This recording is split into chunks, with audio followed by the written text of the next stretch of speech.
tela.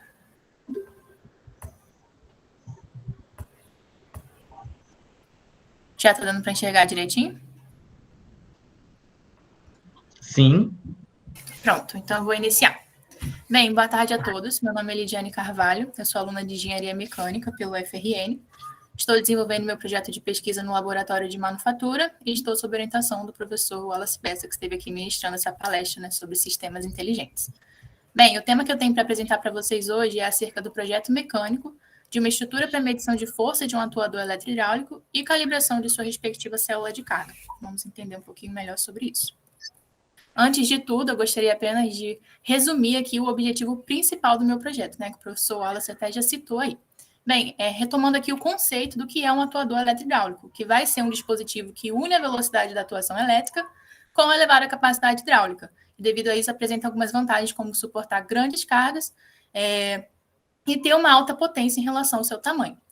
Devido a isso, tem uma vasta faixa de aplicações, mas no que se refere à indústria de petróleo e gás natural, que é o objetivo do programa, eu sempre coloco aqui a ilustração desses tipos de dispositivos participando da composição dos ROVs, que são os veículos submarinos operados remotamente, utilizados para as atividades de produção e exploração de petróleo em grandes profundidades. Bem, independente das vantagens, o grande desafio desta classe de sistema está no desenvolvimento de estratégias de controle que sejam capazes de lidar com o alto grau de não linearidade do mesmo, incertezas do modelo e possíveis perturbações. E daí, como o professor Wallace já explicou, vem a ideia da utilização de um controle inteligente, que é o grande objetivo do meu trabalho. Sendo, neste caso, do meu trabalho, o parâmetro de controle, a força executada pelo atuador. Bem, mas por que a necessidade do projeto de uma estrutura de medição, que é o tema dessa apresentação? Justamente o desenvolvimento do método de controle, que nós estamos realizando, está contando com duas etapas principais, que é a simulação numérica, a etapa de simulações numéricas, onde nós implementamos o método de controle no modelo matemático, já foram realizadas, eu já inclusive mostrei alguns resultados aqui nos workshops passados, e complementando a avaliação experimental, onde nós vamos colocar esse método justamente na planta real, no atuador físico, garantindo aí a aplicabilidade na academia, a aplicabilidade acadêmica, e mais para frente, quem sabe, a aplicabilidade industrial também. E essa avaliação ela está sendo dividida aí na transferência do algoritmo para o microcontrolador Arduino, que já foi realizada, na calibração do transdutor, que foi realizada também, eu vou mostrar aqui hoje os resultados, e, por fim, na configuração da bancada para inserção do transdutor. Mas ainda por que a necessidade de configurar essa bancada?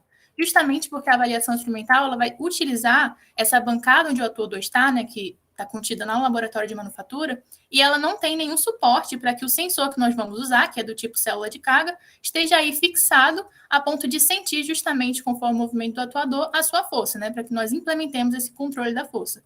Então, daí vem a necessidade da gente projetar alguma coisa aí para suportar essa célula de carga e permitir a medição e, consequentemente, a aplicação do nosso controle experimental.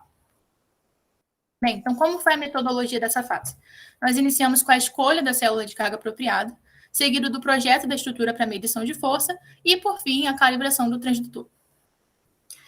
Primeiramente, a escolha da célula de carga apropriada. Nós optamos por este modelo, é uma célula de carga de compressão bem robusta, respondeu muito bem aos nossos testes, tem uma capacidade de medir até 5.000 newtons, é feita de um material de aço inoxidável e tem dimensões bem pequenas, de 1 polegada por 1 polegada, um modelo cilíndrico aí, sendo ponto de sensibilidade justamente esse ressaltozinho em sua superfície.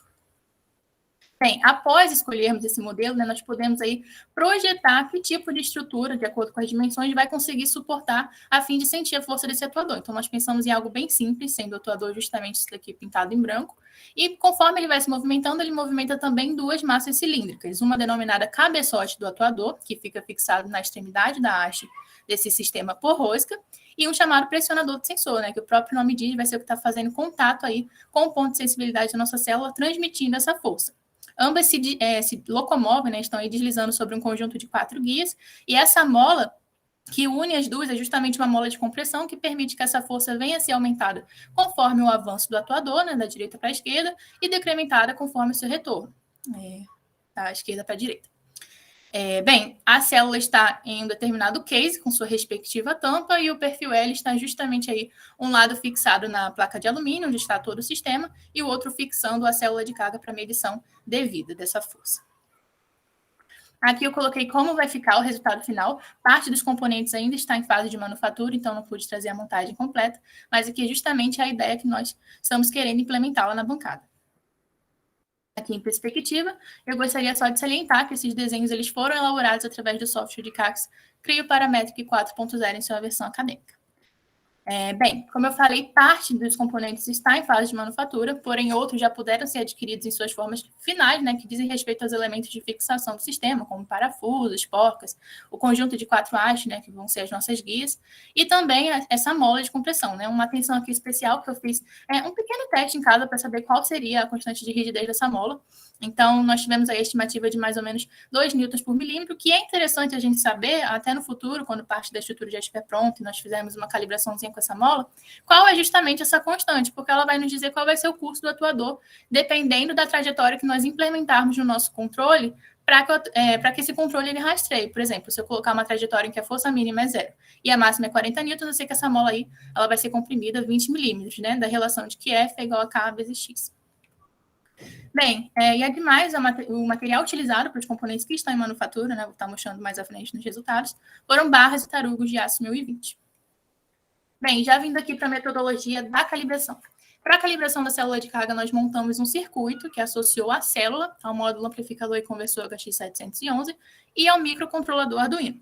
Esse módulo, né, como o próprio nome já diz, ele tem, por sua vez, a função de amplificar o sinal de saída, né, esse sinal elétrico de saída da nossa célula, que é equivalente à força que está sendo imposta sobre a mesma. Só que, como é muito pequena, é necessário ser amplificado para que o Arduino ele consiga ler. Como nós estamos fazendo uso deste módulo, já existem bibliotecas prontas para inserir no próprio ambiente de desenvolvimento do Arduino, que nos ajudam, né, facilitam toda a comunicação com o sistema. Justamente uma das bibliotecas que eu utilizei, ela já faz com que o valor aferido da nossa célula, do nosso transdutor, ele venha em quilogramas. Dessa maneira, para nós transformarmos para a força, né, que é o objetivo do trabalho, nós estaremos utilizando essa relação de que a força é igual a massa vezes a aceleração da gravidade. E daí nós vamos obter essa força. Eu coloquei aqui um exemplo da aceleração de gravidade que nós poderemos estar utilizando na avaliação experimental, 9,781 metros por segundo ao quadrado, que é justamente um valor que eu retirei de um documento que estava no laboratório de metrologia. Alguns ensaios foram feitos alguns anos atrás, e esse valor estava lá e eu peguei aqui para exemplificar. Bem, mas como foi a calibração em si? Primeiramente, nós determinamos um fator de calibração, que é o que a gente chama de calibração via software. A própria biblioteca já tinha um lugar para nós inserirmos esse fator, que nada mais é do que o valor que faz com que uma massa de valor conhecido tenha justamente o mesmo valor aferido pelo Arduino. Então, eu utilizei esse prumo aqui de construção, que eu medi em balanço convencional, tinha 1 kg, e eu fui testando os fatores de calibração até o Arduino acusar 1 kg. E assim eu disse que a balança estava calibrada por software. Porém, como isso pode haver uma pequena variaçãozinha desse fator devido à própria perda de qualidade do módulo ou do transdutor, nós também pudemos determinar uma curva de calibração para esse sistema. Já tinha todo um suporte pronto lá no laboratório de manufatura, construído pelo pesquisador, né, também daqui desse programa, o Ellen, e o orientador, professor Anderson. Então, nós testamos algumas massas de valores especificados. Cada pá de anilha tinha 10 quilos e nós testamos 3. Então, foi exatamente 10 quilos, 20 quilos e 30 quilos para poder gerar a curva de calibração. Bem, já passando aqui para os resultados e discussão. Como eu falei, parte da estrutura de medição está em fase de manufatura, são justamente esses itens aqui, né, que eu queria mostrar melhor para vocês. O perfil L, como eu já falei, a principal ideia é fixar parte da estrutura na placa onde está o atuador e a outra parte deixar acoplada o sensor de carga, de modo que ele fique concêntrico, né, com a nossa haste, com o corpo do atuador podendo aferir a força de modo devido. Ambas as massas cilíndricas, né, tanto o cabeçote quanto o pressionador, tem um ressalto para que a mola de compressão consiga ficar fixada entre as duas, e também essa mola vai ser presa em sua extremidade por 2 pontos de solda. Essas massas elas também estão aí se locomovendo pelo conjunto de guias, que durante os testes nós estaremos fazendo uso de algum lubrificante para não ter perda nenhuma em relação ao atrito. Como essa daqui corresponde ao cabeçote, que é fixado na haste do atuador por rosca, ela tem um furo com rosca e essa daqui não necessita, pelo contrário, né? É importante que seja toda reta para poder ter o contato com o ponto de sensibilidade da nossa célula de carga. Por sua vez, né, a célula de carga ela vai estar escondidinha aí no case, porque ela está numa posição que não é muito favorável, né, como se ela estivesse deitada. Então, nós bolamos essa ideia de um case, onde tem um rasgo para passar toda a fiação, e uma tampa, de modo que durante o impacto ela não venha se locomover, né? O impacto com o pressionador de acordo com o movimento do atuador. Por fim, eu coloquei essa imagem aqui apenas para que vocês conseguissem ver como o ponto de sensibilidade ele não pode estar escondido, né? Ele tem que estar extremamente em contato com o pressionador, de modo que essa força ela seja aferida. Bem, aqui estão alguns resultados da manufatura. Nós utilizamos um equipamento de serra de fita para poder serrar os tarugos, as bases que nós vamos utilizar. Então, esses 2 cortes aqui, eles dizem respeito ao que vai ser o case e a tampa do case da nossa célula. Esse daqui, né, como dá para ver pela aparência, o perfil L. Esses 2 aqui, as massas cilíndricas, né, o pressionador e o cabeçote. Bom, por fim, está aqui o resultado da calibração da célula de carga, onde nós obtivemos, né, essa curva, então, a equação dessa reta, onde o x vai ser o valor que está sendo medido pelo sensor, enquanto o y já vai ser esse valor ajustado para que o esforço imposto e o aferido ele seja equivalente, né, forçando a linearidade de resposta desse sensor entre o valor que está sendo realmente imposto ali em cima da célula e o que está sendo lido. E, por fim, apenas relembrando, né, que meu trabalho é o controle da força. Então, como essa resposta ela está vindo em unidade de quilogramas, nós vamos converter, né, em força através da relação, colocando esse y aqui, justamente o valor já ajustado, multiplicado pela aceleração da gravidade, né, que vai ser a nossa força, a nossa variável de controle. Bem, como eu já falei, tendo a maior parte desse trabalho já sido concluída, a única parte que está em andamento no momento é a configuração da bancada para a inserção do sensor, né, que eu digo respeito à parte de manufatura, né, que estará sendo terminada aí no fim desse mês, no início do próximo. Assim que estiver concluído e nós fizermos a montagem, nós estaremos partindo para a avaliação experimental do método de controle e concluindo, né, o principal objetivo dessa pesquisa, que é o controlador em si. Então, eu gostaria de agradecer a todo o apoio e investimento da ANP, da UFRN, da FINEP, e do Laboratório de Manufatura. E a vocês também pela atenção. Muito obrigada. Obrigado, Lidiane, pela apresentação, foi bem esclarecedora. Vem uma parte muito legal, né, que é ver se tudo isso realmente funciona daqui a alguns dias. É a parte que dá medo. Tudo, integrando tudo, né. Está aberto aqui para afirmações, perguntas, dúvidas, por favor.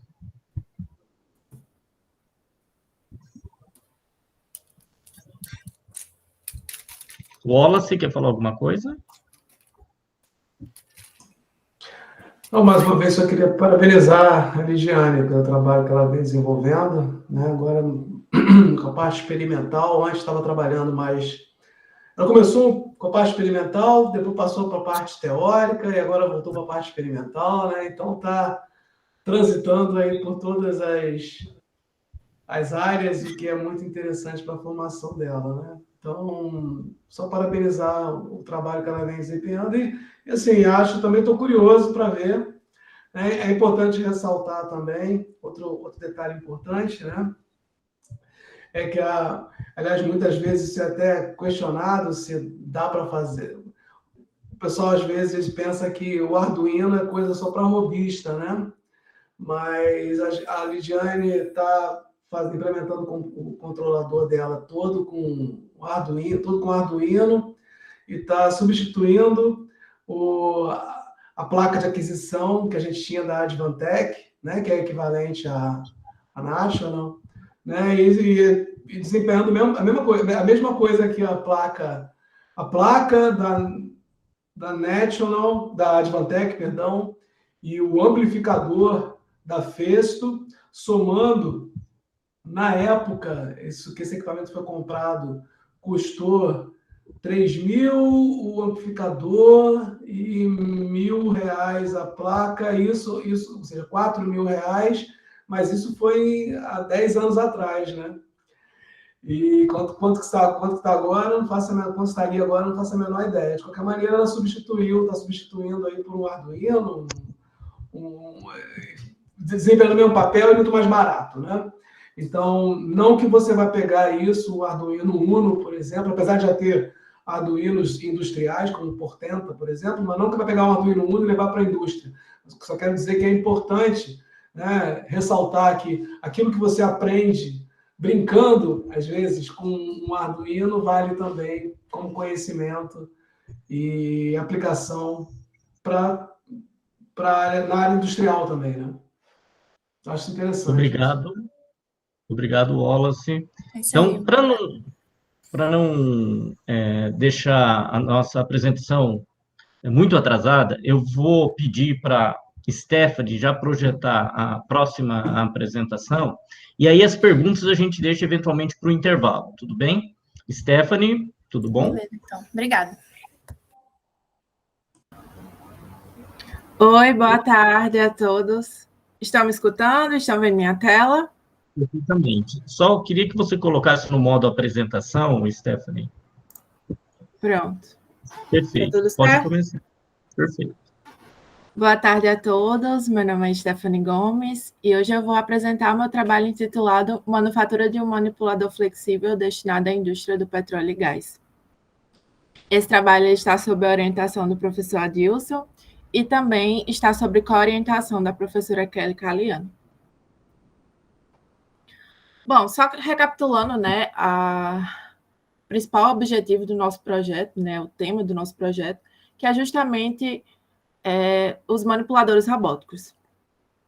Bom, o processo de automação na indústria do petróleo e gás, né, ele promove um aumento na taxa de produção e a realização de atividades com maior segurança, principalmente em condições que são de risco, né, para os seres humanos. Atividades que envolvem, por exemplo, tarefas pesadas ou de altíssima precisão, elas são desenvolvidas por manipuladores robóticos. E o que seria, né, um manipulador robótico? Como foi comentado pelo professor Wallace, o manipulador robótico nada mais é do que a associação de um sistema mecânico a um sistema de controle. O sistema mecânico ele é formado por corpos rígidos, né, unidos através de articulações. Já o sistema de controle ele é formado pela associação de microcontroladores com transdutores. Existem dois grandes grupos, né, de manipuladores robóticos, os rígidos e os flexíveis. Os rígidos eles são caracterizados pela elevada capacidade de carga e elevado consumo energético, porém eles apresentam uma baixa velocidade operacional. Já os flexíveis, eles apresentam uma alta velocidade de manipulação e também uma alta elasticidade, porém eles demandam de uma menor potência. E justamente o desafio, né, o grande desafio para os manipuladores flexíveis está no seu controle, porque eles apresentam deformações mecânicas durante seus movimentos. Já dando enfoque no setor de exploração de petróleo e gás, né, esses manipuladores eles estão muito presentes em locais de difícil acesso, como em locais com grandes profundidades ou em locais com atmosfera contaminada. E esses manipuladores eles estão muito associados a veículos submarinos e veículos terrestres operados remotamente. Dessa forma, o objetivo do nosso trabalho está em aumentar os graus de liberdade, né, de um manipulador flexível que foi desenvolvido por Porto e, assim, também ter a capacidade, né, de gerenciar os 2 graus de liberdade, sendo necessária a criação de um novo sistema de controle e também na mudança do sistema de transferência de potência.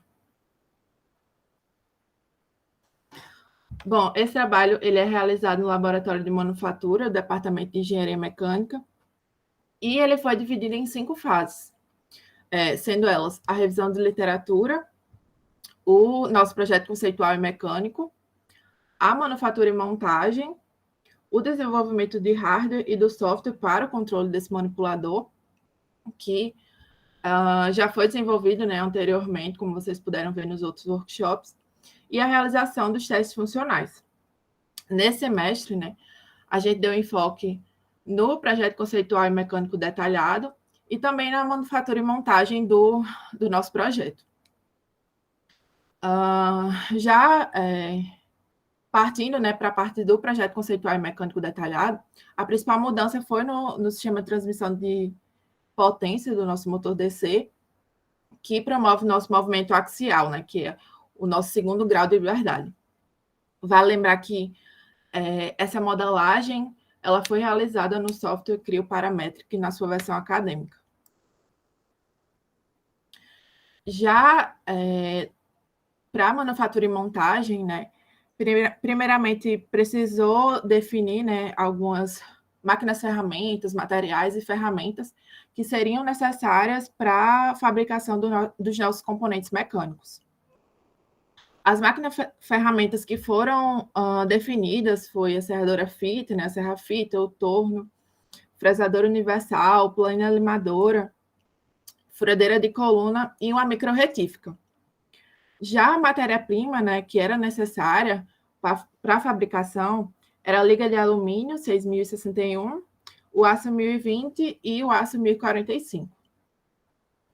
Também foi preciso, né, utilizar algumas ferramentas para fazer furos, rasgos, furos de centro, rasgo de chaveta e também para abrir roscas, sendo eles fresa de topo reto, fresa de módulo, brocas helicoidais, brocas de centro, macho rígido e também escariador. Vale lembrar também que todos esses equipamentos e materiais eles estavam disponíveis no laboratório de manufatura da UFRN. E também, nessa fase, foi necessário fazer uma análise dimensional, né, das peças que foram produzidas, para que a gente pudesse garantir os requisitos do nosso projeto. Essa análise dimensional ela foi feita durante e após a manufatura dos componentes, e para que fossem verificadas, né, as tolerâncias dimensionais, a gente utilizou de alguns instrumentos de medição, sendo eles o paquímetro universal, o paquímetro de relógio, o paquímetro digital e relógio comparador, como vocês podem ver nessas imagens. Todos esses instrumentos, eles estavam disponíveis tanto no laboratório de manufatura como no laboratório de metrologia da UFRN.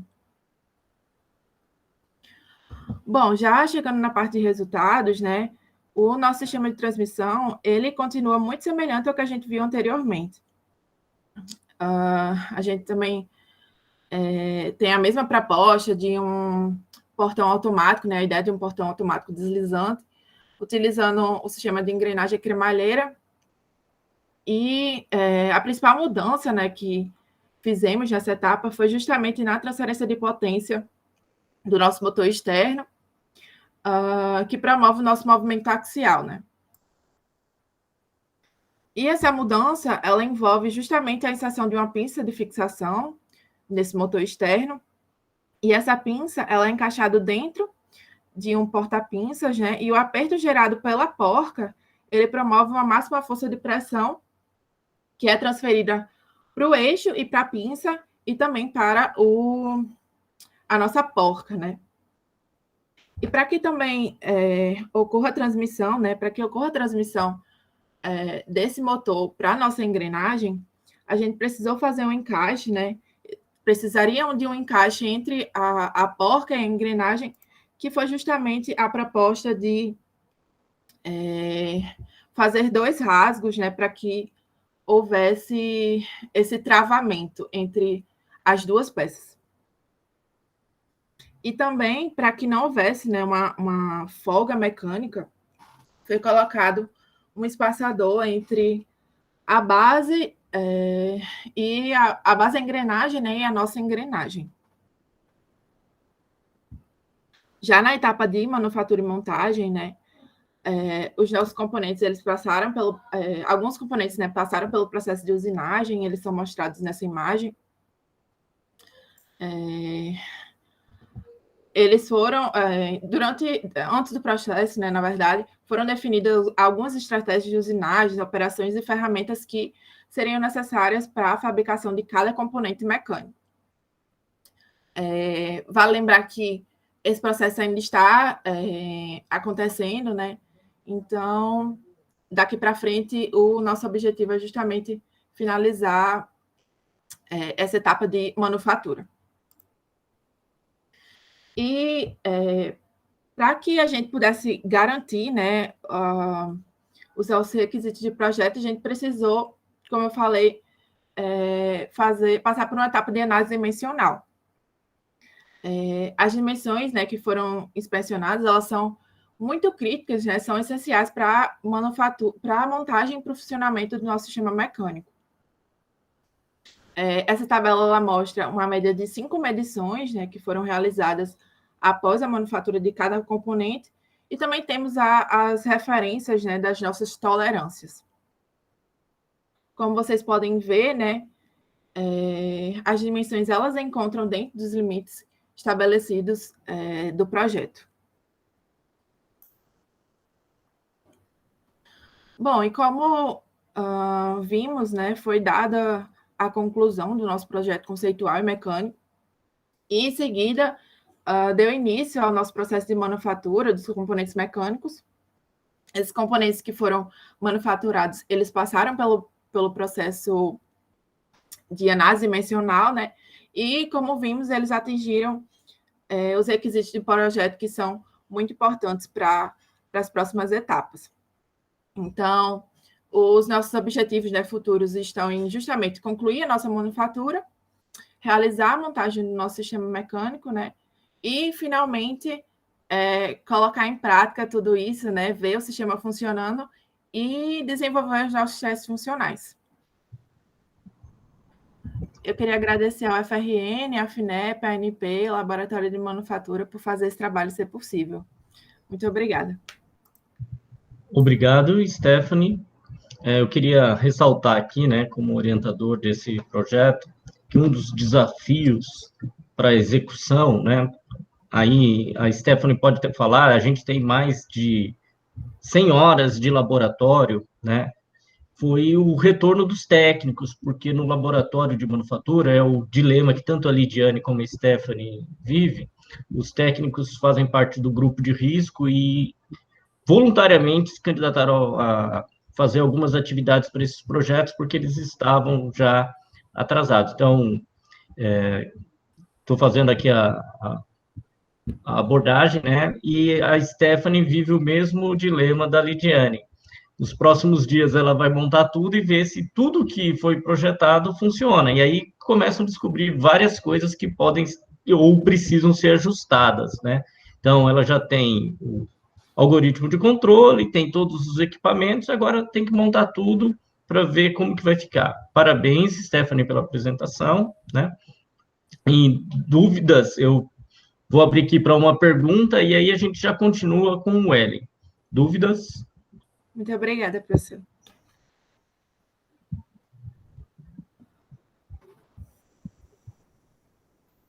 Eu gostaria apenas de expressar meus parabéns, tanto para a Stephanie quanto para a Lidiane, tá? Nós temos visto o empenho delas e o esforço. Queria lembrá-las da importância, né, nessa reta final, após terem resultados que já são passivos de publicação, para preparar essas publicações, que as nossas publicações nos resumos, elas contam, elas são importantes, mas uma publicação num veículo mais aberto, tá certo? Vai ser muito importante. E eu tenho certeza, pelo que vocês estão apresentando, que esses resultados são passivos de publicação. Então, muito parabéns, viu? E obrigada, professor. Tá certo? Um abraço. Um abraço. Obrigado, Oswaldo. Essas publicações podem ter também um outro fator que pode substituir o TCC para elas, seria algo muito interessante. Então, vamos lá para o próximo a apresentar, é o Ellen, que vai falar sobre a construção e instrumentação de um esclerômetro pendular de passe único para avaliação de lucro de refrigerantes. Então, Ellen, pode projetar a sua apresentação. Nós já começamos. Boa tarde, vocês já estão vendo minha tela? Perfeitamente, Ellen. A hora que você quiser começar, pode começar. Ok. Bom, boa tarde. Eu sou o Ellen Nicoletti. Sou aluno da graduação de Engenharia Mecânica. E nesse momento eu vou falar um pouco sobre a construção e a instrumentação de um esclerômetro pendular de passe único para avaliação dos lubrifrigerantes. Esse projeto é desenvolvido junto ao Laboratório de Manufatura da UFRN, sob a orientação do professor Anderson Clayton. Bom, a esclerometria ela é uma técnica, um ensaio, um teste considerado monoabrasivo, ou seja, apenas uma partícula abrasiva entra em contato com a superfície do material a ser ensaiado. E durante esse teste, durante o riscamento, ocorre o surgimento de uma força, a força de riscamento, que pode ser decomposta em duas componentes, uma componente normal e uma componente tangencial à trajetória do pêndulo. Bom, e como que funciona, qual é o funcionamento do teste? Bom, primeiro a gente posiciona o cabeçote riscador do pêndulo em uma determinada altura, em uma determinada posição. Essa posição, ela apresenta uma determinada energia potencial, E, a partir daí, a gente libera o pêndulo, que é munido de um penetrador, para realizar a sua trajetória, né? E no ponto mais baixo da trajetória, o penetrador do pêndulo, ele gera o riscamento na amostra, gerando, então, os resultados do nosso ensaio, né? E este é um modelo de como ocorre o riscamento lá na nossa amostra. Então, aqui a gente tem um modelo que foi proposto e a gente tem algumas imagens que mostram como é que se caracteriza o riscamento no teste de esclerometria. Bom, como eu falei anteriormente, esse teste ocorre mediante o surgimento de uma força, a força de riscamento, que pode ser decomposta em duas componentes. Então, durante o riscamento, ocorre a absorção ou o consumo da energia. Esse consumo de energia pode ser mensurado de duas formas. Uma é fazendo a análise da diferença da energia potencial do pêndulo, ou seja, analisando a diferença de posição inicial e final do pêndulo, mas a gente pode fazer também a análise da energia consumida a partir do trabalho realizado pela componente tangencial da força de riscamento, como a gente pode ver aqui. Bom, e dessa forma, a gente vê que nós podemos instrumentar o teste de esclerometria de duas formas. Uma, analisando a energia consumida a partir da variação da energia potencial do pêndulo, e a gente pode determinar ela da seguinte forma: 1 sobre a massa perdida durante o teste, vezes a variação de energia potencial. E a outra maneira é instrumentando as forças, né? Fazendo a aquisição dos sinais das componentes da força de riscamento desenvolvidas durante o teste. E quando a gente faz isso, a gente tem a possibilidade de determinar pelo menos 3 variáveis, 3 quantidades, que são essas aqui, ó. A energia específica consumida, que é definida dessa forma: 1 sobre a energia, 1 sobre a massa, que foi perdida durante o teste, vezes o trabalho que foi realizado pela componente tangencial da força de riscamento. A gente pode definir também a dureza dinâmica, que é definida como 1 sobre o volume do risco, vezes o trabalho que foi realizado pela componente normal durante todo o riscamento. E a gente pode definir também o coeficiente de atrito, como sendo a razão entre a componente tangencial e a componente normal da força de riscamento durante o teste. Bom, dessa forma, o principal objetivo do nosso trabalho é construir e instrumentar um esclerômetro pendular que seja capaz de medir a componente normal e tangencial da força de riscamento durante o ensaio de esclerometria. E aí, fazendo isso a partir da medição da força tangencial e normal, como já foi dito, para determinar as seguintes quantidades, né? A energia específica consumida, a dureza dinâmica e o coeficiente de atrito. Bom, tudo isso é feito a partir do desenvolvimento de um sistema de aquisição de dados que está baseado na plataforma MyDAC da National e em transdutores do tipo Strain Gauges. A gente está usando 2 células de carga do tipo LCM 304 da Ômega. Bom, dito isso, o nosso trabalho está dividido em 2 grandes áreas: a adequação física de uma estrutura pré-existente e a instrumentação do nosso dispositivo.